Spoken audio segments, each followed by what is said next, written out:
시청자 여러분 안녕하십니까? VOA 모닝뉴스 시작합니다. 카멀라 해리스 미국 부통령과 한국의 한덕수 국무총리가 아베 신조 전 일본 총리의 국장을 계기로 일본에서 만나 회담을 했습니다. 해리스 부통령은 북한의 핵과 미사일 위협 해결을 위해 함께 노력할 것을 약속하고 미국의 인플레이션 감축법에 따른 한국 전기차 보조금 제외 문제 등 한국의 우려를 이해하고 있다며 지속적으로 협의해 나가자고 말했습니다. 첫 소식 조상진 기자가 보도합니다. 아베 신조 전 일본 총리의 국장 참석을 계기로 카멀라 해리스 부통령과 한덕수 한국 국무총리가 일본 도쿄에서 만났습니다. 해리스 부통령은 이 자리에서 미한 동맹의 중요성을 언급하면서 양국이 영내 위협에 함께 맞서야 한다고 거듭 강조했습니다. The United States alliance with the Republic of Korea is the linchpin of security and prosperity in the Indo-Pacific. We take that relationship seriously and we stand with you in the face of threats, knowing that we are aligned on so many issues. We have a shared history and we have a lot of work yet to do together to strengthen that relationship. 백악관은 이날 성명을 통해 양측은 이번 회담에서 최근 북한의 탄도미사일 발사를 규탄하고 북한의 핵미사일 프로그램 위협을 해결하기 위해 함께 협력하기로 약속했다고 밝혔습니다. 또 해리스 부통령은 양국의 국방 관계에 대한 미국의 공약을 확인하면서 이 시대의 도전 과제를 다루기 위한 동맹 확대 조치들을 환영했다고 백악관은 밝혔습니다. 또 양측은 미국의 인플레이션 감축법 IRA에 따른 역사적인 청정에너지 투자 등 기후위기 대처 과제에 대해서도 논의했으며 해리스 부통령은 특히 전기차 세제 혜택과 관련한 한국 측의 우려를 이해하고 있으며 법 시행에 따른 협의를 지속해 나가기로 약속했다고 밝혔습니다. 한국 국무총리실도 이날 보도자료를 통해 양측이 회담에서 최근 북한의 지속 고조되는 핵 위협이 지역과 글로벌 차원의 심각한 위협이라는 데 인식을 같이 하고 굳건한 한미 연합 방위 태세를 유지하는 가운데 북한의 추가 도발에 대해 단호히 대응하기로 했다고 밝혔습니다. 또 한 총리는 한국 정부의 대북 비핵화 로드맵인 담대한 구상을 이행하는 데 있어 한미 간 긴밀한 공조의 중요성을 강조하고 미국 측에 적극적인 협조를 당부했으며 미국의 인플레이션 감축법 관련 차별적 요소에 대한 한국 측의 우려를 전달하고 미국 행정부 차원의 관심과 지원을 요청했다고 전했습니다. 한편 해리스 부통령은 일본 일정을 마치고 오는 29일 한국을 방문해 비무장지대 DMZ를 방문할 예정인 것으로 알려졌습니다.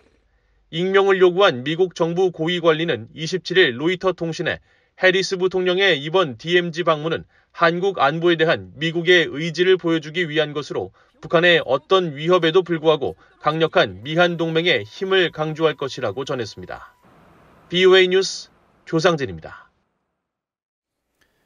북한이 최근 동해상으로 발사한 탄도미사일이 북한판 이스칸데르 미사일로 불리는 KN-23으로 추정되는 가운데 미국의 군사 전문가들은 미한 동맹군이 요격하기 쉽지 않다고 진단했습니다.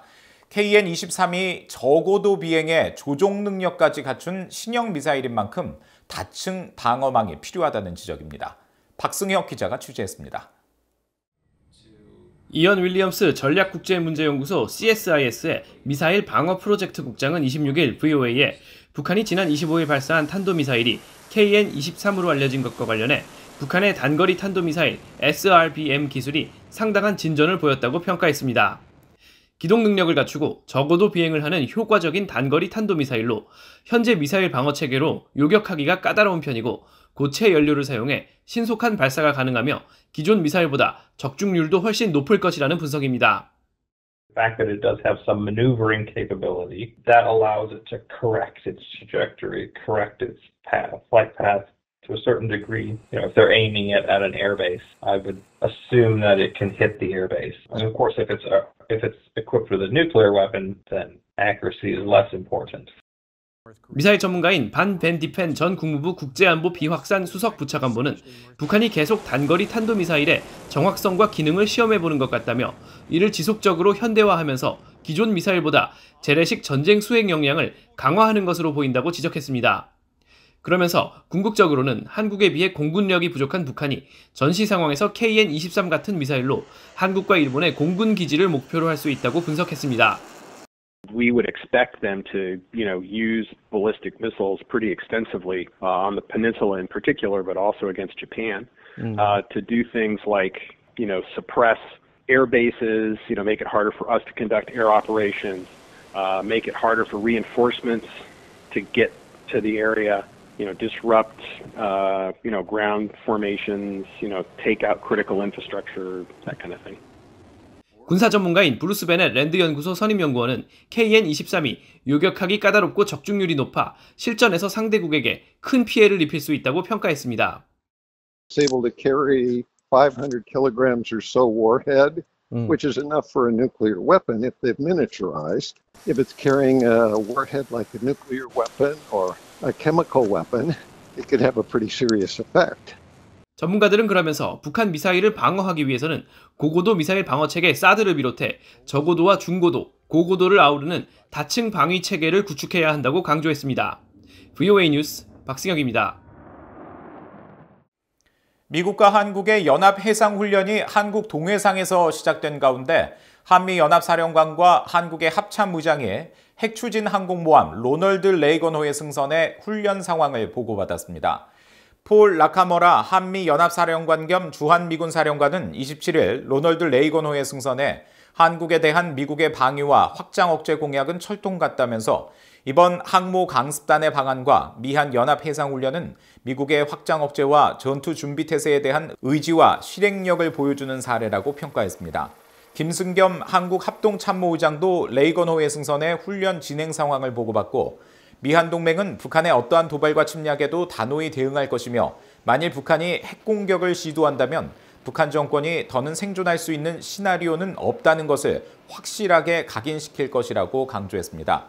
미국의 핵추진 항공모함인 로널드 레이건호의 한반도 전개는 지난 5월 미한 정상회담과 7월 양국 국방장관 회담에서 논의된 미국 전략자산의 전개 합의에 따른 후속 조치로 미국 항모가 연합훈련을 목적으로 한반도에 전개된 것은 지난 2017년 11월 이후 약 5년 만입니다. 북한이 최근 컨테이너 화물선을 구매한 정황이 또다시 포착됐습니다. 북한의 선박 구매는 유엔 안보리 결의 위반이지만 최근 몇 년간 위장 회사를 통한 이런 행위가 끊이질 않고 있습니다. 함지아 기자가 단독 보도합니다. 선박의 실시간 위치 정보를 보여주는 마린 트래픽 자료입니다. 북한 깃발을 단 SF 블룸호란 이름의 선박이 이달 들어 북한 남포와 중국 룸커우항을 몇 차례 오간 것으로 나타나 있습니다.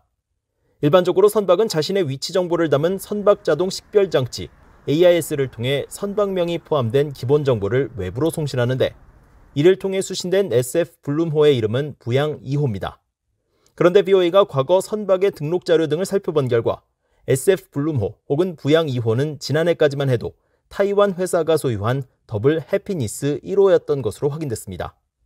마린 트래픽과 유엔의 선박 등록 시스템에 따르면 지난해 6월 중국 홍콩에 사무실을 둔 시노 에버 트레저사가 타이완의 한 회사로부터 이 선박을 구매했고 이후 선적을 탄자니아에서 팔라우로, 이름도 더블 해피니스 1호에서 토윈호로 변경했습니다. 이어 올해 3월 북한 깃발을 단 SF 블룸호 또는 부양 2호가 돼 나타난 것입니다. 따라서 2021년 6월부터 올해 3월 사이 홍콩 회사와 북한 사이에 부양 2호에 대한 매매 거래가 이뤄진 것으로 추정됩니다. 아니면 타이완 회사로부터 이 선박을 구매한 홍콩 회사가 애초부터 북한이 세운 위장 회사였을 가능성도 있습니다. 유엔 안보리는 북한의 핵과 미사일 개발 실험에 따라 지난 2016년 채택한 대북결의 2321호를 통해 유엔 회원국들이 북한의 선박을 판매하거나 북한 선박을 구매하지 못하도록 했습니다. 따라서 부양 2호가 타이완과 홍콩 회사를 거쳐 북한 깃발을 달기까지 유엔 제재 규정이 지켜지지 않았을 가능성이 제기됩니다.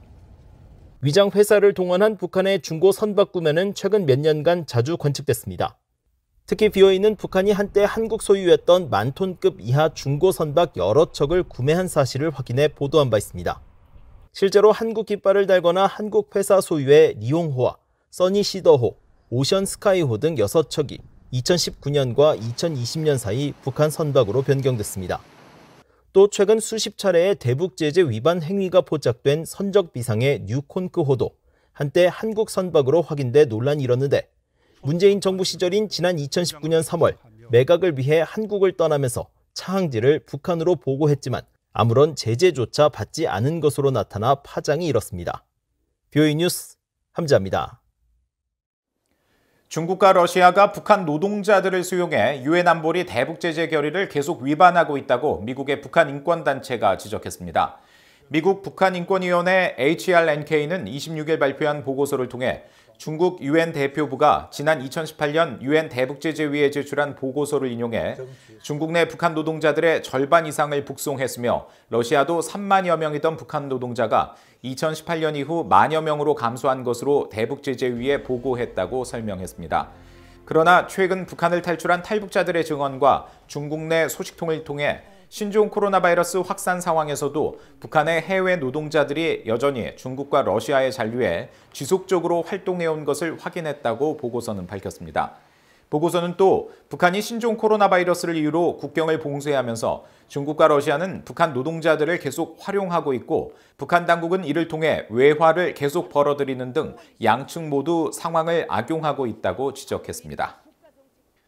사단법인 북한인권 등 북한인권단체들이 북한인권재단은 북한인권법 제정 목적인 북한 주민의 인권 보호와 증진을 위해 필수적이라면서 북한인권재단에 조속한 출범을 촉구했습니다.